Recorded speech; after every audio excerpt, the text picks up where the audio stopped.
What's good, Internet? We're live. A couple hours later today than usual. I had to do some basketball workouts this morning, so that's my fault. I apologize, but we're here. We're not missing a day, and Larry and I are ready to go. Let's do it. Let's start it out. Let's talk about the Giannis suspension. We briefly touched on it yesterday. I think we absolutely nailed that. Yeah, I mean, NBA did exactly what they need to do. Suspended the one game. Look like you're not catering to superstars. Everyone's going to cry and complain that he deserves to be, out in the playoffs. But, did he push his head into the guy? Was it a headbutt? I think it's two different things in regards to trying to attack and break someone's nose versus just putting, your head forward into somebody. Yeah, to me, it was more of an intimidation thing. Like, right. Hey, I'm about that life, not trying to hurt you physically. For sure, 100%. So, I mean, I think the NBA did what they had to do. They suspended it for the next game. Ultimately it doesn't matter. But, great. Do we think that has any effect on the Bucks today? I mean, they're -3.5 over the Grizzlies. I still feel like they should be favored even without Giannis in this situation, unless they're not going to play Middleton or. Well, the Grizzlies need to win, and the Bucks don't. I mean, that's what it comes down to. Is like, what incentive is it for the Bucks to go all out versus the Grizzlies need to win to try to keep in this playing game? Right. Yeah, they need it. I mean, it's this West situation. The West games of the day. That's got to be one of them. Oh, for sure. I mean, it's a lot of fun. You got Kings and Lakers. Suns and Mavericks, Blazers and Nets, Jazz and Spurs, and Grizzlies and Bucks. These are all going to be games where at least one team is trying really hard. That's more than we could hope for most of the days recently. So I guess that's nice. Like instead of like the Magic Pelicans, where neither team is going to be trying hard in that game. Oh God, that's a skip. that's a straight up skip for me. So one of the other big things that we learned yesterday is Russell Westbrook has a strained right quad, which is unfortunate. He's going to miss the rest of bubble play. He seems like a guy who's not going to miss these playoffs. No, I don't think he's going to miss these playoffs. I mean, we'll see how bad the injury really is. I would be more afraid of him re-aggravating it more than anything else. I mean, realistically, is his hamstring injury going to mess up his shot? Probably not. It's not really, when you're already shooting like 28% or whatever he is, I don't think it's going to affect his shot. It all depends on, when he's going balls to the wall, is it going to affect him to, if he re-aggravates it and misses real time in the playoffs, that's the concern I would have.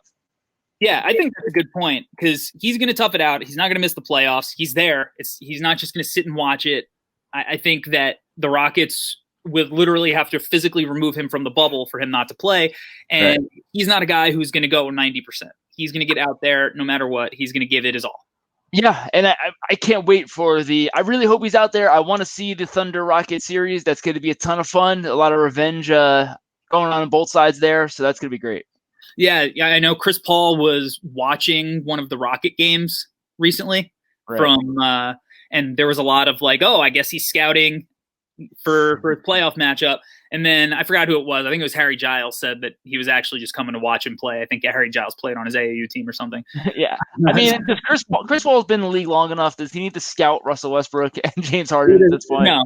And he doesn't really need to scout their offense considering he ran it last year, right? Yeah. I mean, I guess if you want to consider them running an offense, yeah. Well, Chris Paul might have. Sure. They ran a couple of low screens that were creative and fun. Less of that this year. Woj reported that the NBA is going to allow some bubble visitors after the first round. I saw this. Why? I guess for all of the players to give them some sense of comfortability after the first round, they'll have been there for what? Almost 2 months, a month and a half, missing their families. Luka Doncic nailed a joke on Twitter because kids under 32 inches, I guess, don't count towards the number of people you're allowed in. And he made a JJ Barea joke saying that he's good. Nice. I just don't like I don't get it. I mean, they're better experts at this than I am, but wouldn't they have to quarantine? Is the plan for the visitors to quarantine? I think probably. I think they're going to have to quarantine for a certain amount of time. The big thing was that Woj said, without saying it directly, that, hey, this is for like families and very close friends. You need to have a provable relationship with your friends if they are going to be allowed in the bubble. So no booty calls. Which I love. I mean, immediately J.R. Smith's like, all right, well, I got nobody then. That's he's just trying to give out the pipe. I love that. So you see, we got comments. Josh J. Bulls Hoops. What are your thoughts on the 8 seed race in the West? All right, let's talk about it. Let's do it. Let's go to the West. Shout out Josh. Josh the man. Bullish pod. Let's go here. Who is playing in this playing game? So we have, just to confirm, just to double check, the playing game is going to be it's a best of 2 series, right? Where the team comes in 8 seed they just need to win once. They win one. So it could so if the 9th seed wins the first game, you get a second game. If the 8th seed wins the first game, that's it. It's a wrap. They got it. So as we stand right now, well, Portland's in the 8th, right? Yeah. And Portland has today. They have the Nets, and they're favored by like 10.5 or something, which is kind of an outrageous number considering that Portland doesn't stop anybody. But let's assume that they hold on to that. They beat this Nets team, or maybe we can't because the Nets have been surprising everybody. So you have the Kings and Lakers. Kings are basically done. They're done. Then you have the Suns and Mavericks. So Suns are still in there. Grizzlies and Bucks. Grizzlies are still in there. Spurs and Jazz. Spurs need a little bit of help to get there. Spurs need, I believe, they got to win, and Suns and Grizzlies both need to lose. Okay. So I don't see that happening. So Spurs were a lot of fun. I think they're done too. So I think it's going to end up being Suns or Grizzlies. So you have Suns and Mavericks, Bucks and Grizzlies.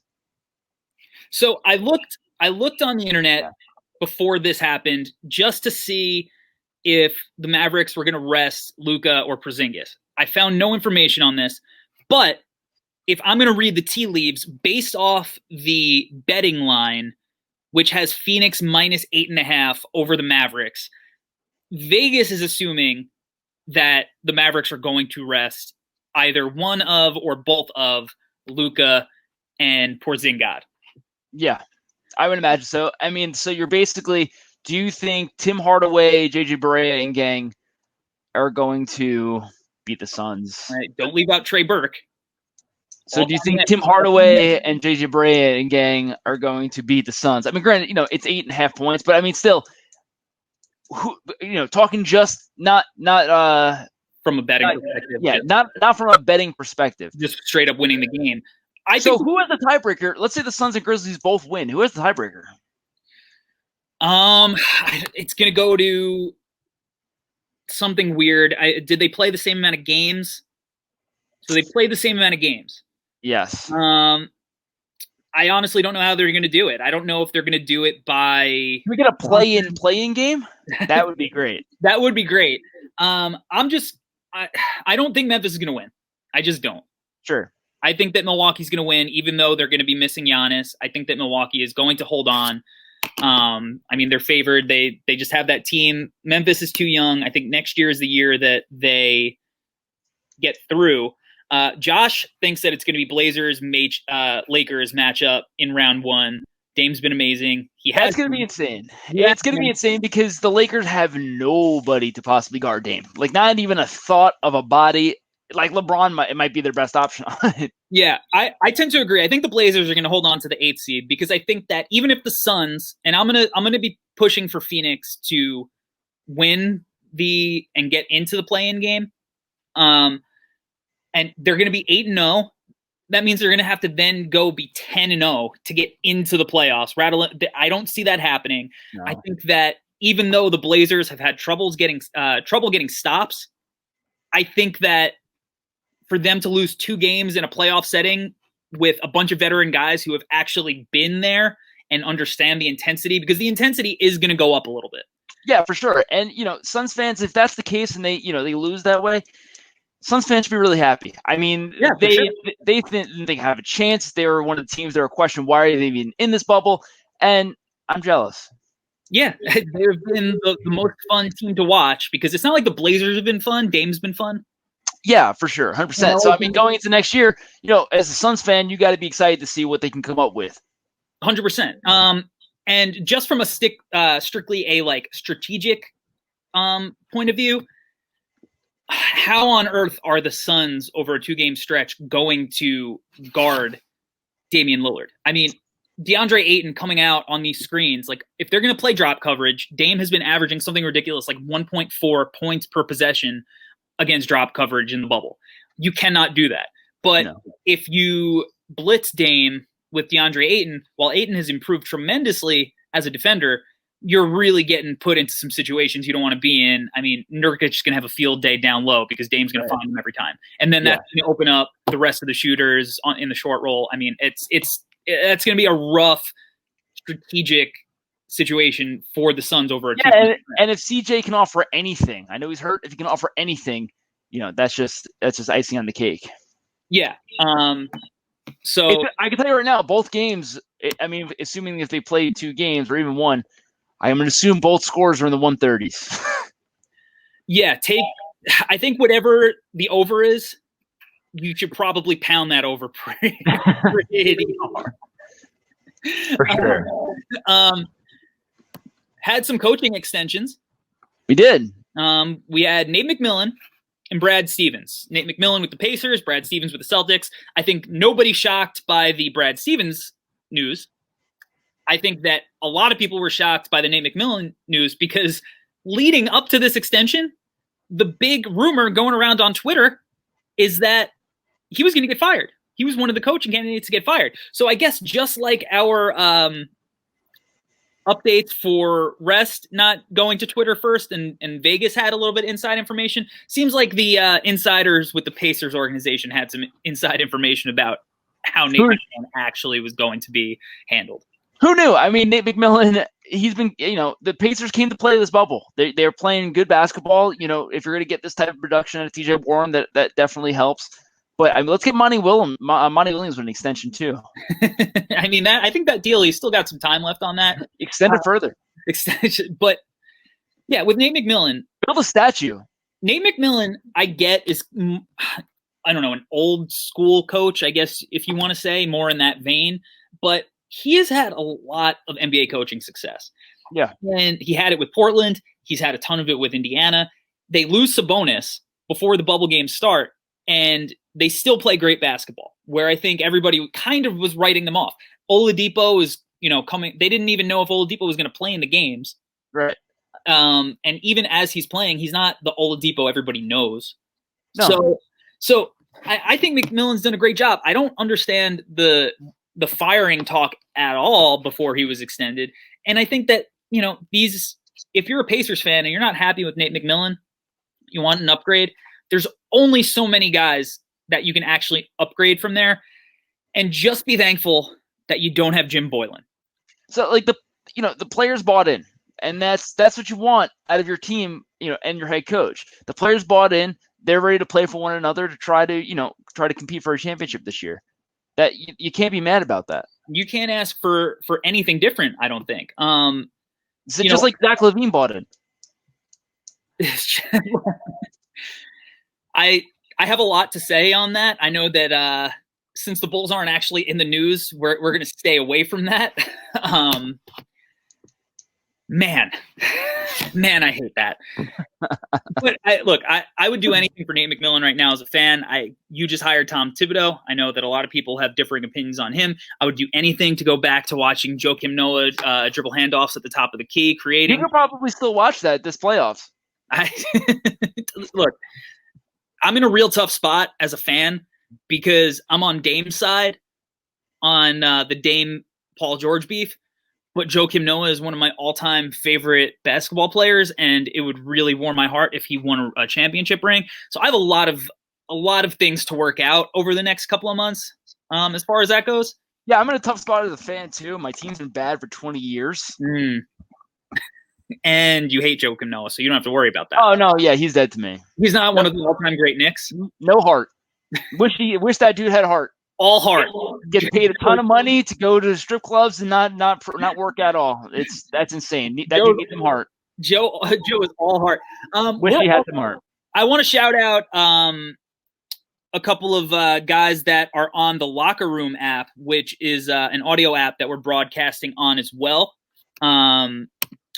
That they don't get to see the video, but they're along listening in and commenting as well. Howard, Ethan, shout out to them for listening in the room. We got some other guys. We got a bunch of listeners in there. David, Mitch, Kanji. So yeah, I think only thing left to talk about now for today before, I think we're gonna have a lot to break down tomorrow based on the clearer picture that we get from the West. But only thing left today is our best bets. Yeah, Larry's been killing it. I'm 5-2 right now on my best bets. I'm 3-4. Looking at all these games, I hate them all. Yep. If you're betting today, you should probably call one of those phone numbers for help. Yes. But if I were to take a bet today, I think I'm taking the Celtics plus 2.5 over the Wizards. I don't know why. It's a weird line to me. Even the Celtics, I mean, I'm sure they're benching guys. Sure.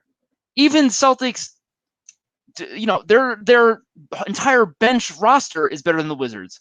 Yeah. So I don't get why that line is that low. I'm sure I'll be shown why in about an hour. I honestly forgot the Wizards were even in this bubble. I just don't get it. I think every game that they've played in. I mean, the Nets at least came out and have been competitive. Yeah.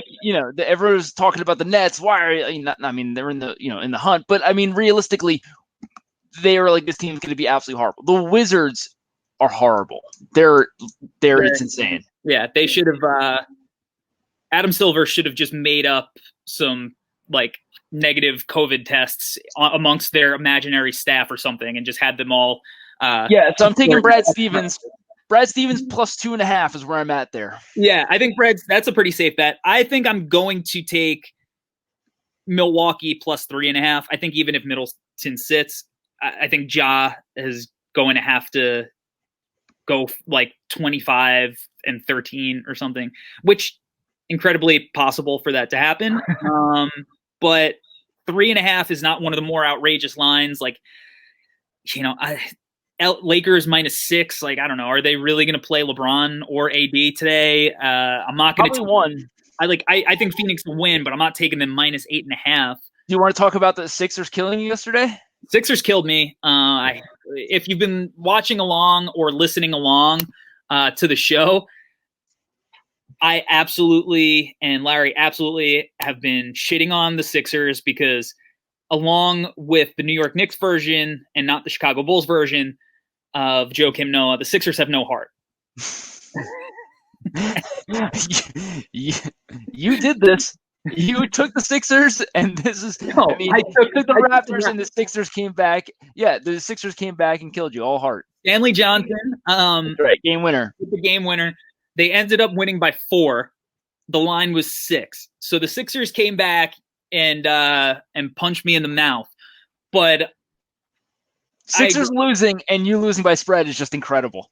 That is textbook Sixers right there. That's textbook Sixers. It's textbook my gambling career. I on the other hand knew all in all that Jazz had absolutely the heart to do with Denver had the heart to do exactly what they wanted to do.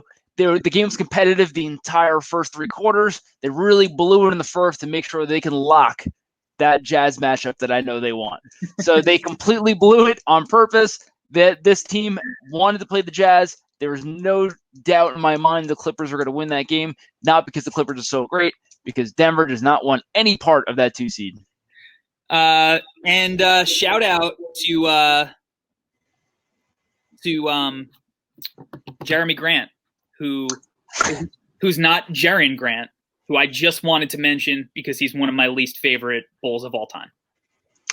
I guess I can add him in that for me too. I mean, I guess he's not one of my least favorite Knicks of all time. He was just kind of there. Yeah, he was just there for you. Notre Dame. I was actually really high on him out of the draft. I thought it was a great pick. All right, that's going to do it for today. A little bit late edition of Morningwood. We'll be back tomorrow. Normal time? Time will be in the morning. 9 a.m. should be. Don't have any basketball workouts to do tomorrow. And I'm leaving to go upstate, which is a New York thing, for the weekend. So we have to do it early. Cool. So normal time today. Again, we were a little bit late getting started, but we ain't missing this. As always, if you want to watch the replay, you can either watch the replay on Periscope, or we are going to upload this to our YouTube, Hardwood Herald. You can search for, make sure you like, subscribe, make sure you forward it, share it with everybody. And Larry and I will see you guys tomorrow. Peace. Let's go Suns.